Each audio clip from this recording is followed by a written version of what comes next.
So there's no clear-cut method to my madness. I know I got it. I know I did that on purpose. Relax. I'm the myth, you know. But yeah, so it.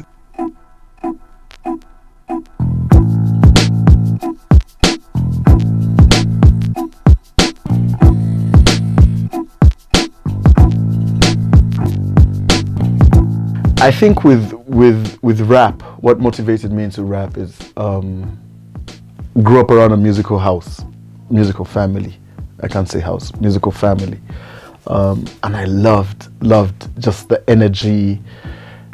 My father playing LPs, my uncle drumming. He still drums, and me and him still talk to this day. Him drumming, and I think it was the first rap I ever heard. He said, I'm the toughest, the coolest, the meanest kid around town. And I remember I said it one time to my mother. I just said, Jawa Malo, or something like that. But, dismissed me completely. But then that energy just stayed with me. And when I realized my vocals aren't really Maurice Kyria level, writing just took over me. And my love for words, poetry and everything, just I think turned into this this thing with rap, with hip hop, and then as far as being around people, different people, singers, songwriters, it's like you just find yourself in this creative space where someone is singing a song and you're like, no, if you shape that like this, it becomes better. And what to me came naturally, I didn't know was me actually songwriting, and different people pulled me in. Some of the top singers in UG have pulled me in and said, write this part, or I want to get this thought out, help me with it. And we've created some magic. And as far as the podcasting goes, I just felt like there's need for stories about Ugandan hip-hop to be told. I don't think anyone has actually sat down and focused on that area. And if not me, then who if it's not me? So I just decided, you know what, let me create this platform with the gentlemen from Uvotam, sat down with them, and we created this space where rappers, producers, and anyone contributing to hip-hop can come and just tell us about their journey and all that. So really that's all I'm trying to do. And it's not, I know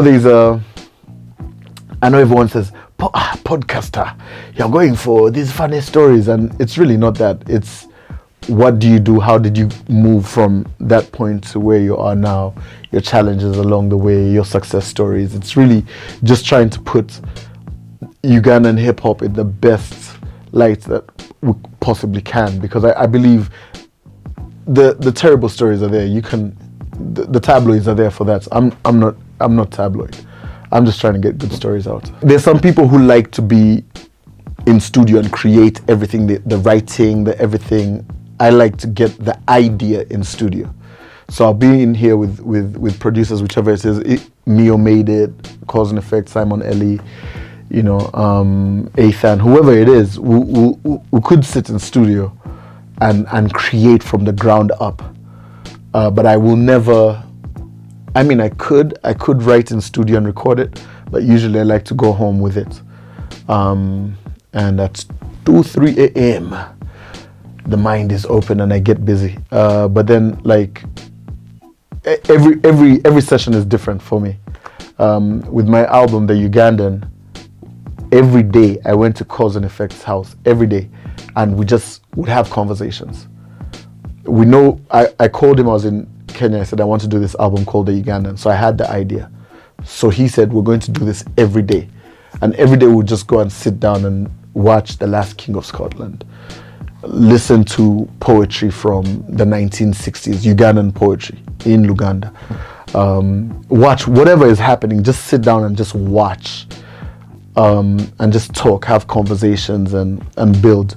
So it would be stuff that I've seen on social media, whether it's a prayer, I'll take it to the studio and say, yeah, it could be worked like this. Or it could be the controversy that Ashila Gashuba was causing at that time, abusing people who do TV and saying 50,000. You know, those little things could spark a song, 2 songs, 3 songs, or a verse. Whatever it is, it's for me. I would just like to be in this space, in here, in the studio, and just talk to the producer and say, what are we doing? You know, at times I do have that thing of, I have a thought that's disturbing me, and I'm lucky enough that the producer send me stuff. So it, you know, if this thought is just bothering me and I can't sleep, I have to address it. So on my new EP, there was this thought that I just had. It just kept disturbing me. Conversations, and 2 a.m. headphones rot, and so those times it will be a complete thought. So I will write from start to finish, 2 minutes, 3 minutes. Usually it's just like whatever it is, I just have to get it out of my head, and I did that. Other times it will be a line, you're driving home and you see, if you want bombs, what, all these things, all those things just spark something in me. It just happens. I realized after a while, that I think it's a permanent on switch. You know, so if it's not for me, it's a song that maybe a Lillian Mbabas is going to appreciate and say, okay, no, you take that out. I want to use this part. So that type of stuff. Yeah. I just have to wake up. That's my process. Wake up. That's a good one. My collaborative dream. I have a couple. I have always loved Jamal. I want to do a song with Jamal. Like, I've always been a fan. I'm still a fan, proper fan of Jamal. I love what he does. I love his tone. I love how honest he sounds. He just sounds like, you know, when he's saying Anavawa, he means it. Like, where will this gentleman come from who you will love better than me? You know, so I would love to work with Jamal, for sure. I'd love to work with Rachel Magola. I don't know why, and I've been telling the producers, I'm like, I want you to make for me something, you know, that brings the two worlds together. And all of them are confused because they're like, huh? Figure it out. It's a thought in my head, let's figure it out. You know, I'd love to work with Rachel Magola because I just feel like her energy, she reminds me of like if you're saying Angelique Kidjo, I say Rachel Magola. Like, all the time, I just think her. I'd like to figure out what this thing in my head is with her. Definitely would love to work with her. And I'll definitely continental-wise, it's Mikasa. Like, I'm just a fan. And I believe there's something that can happen that's magic. But yeah, Mikasa for sure.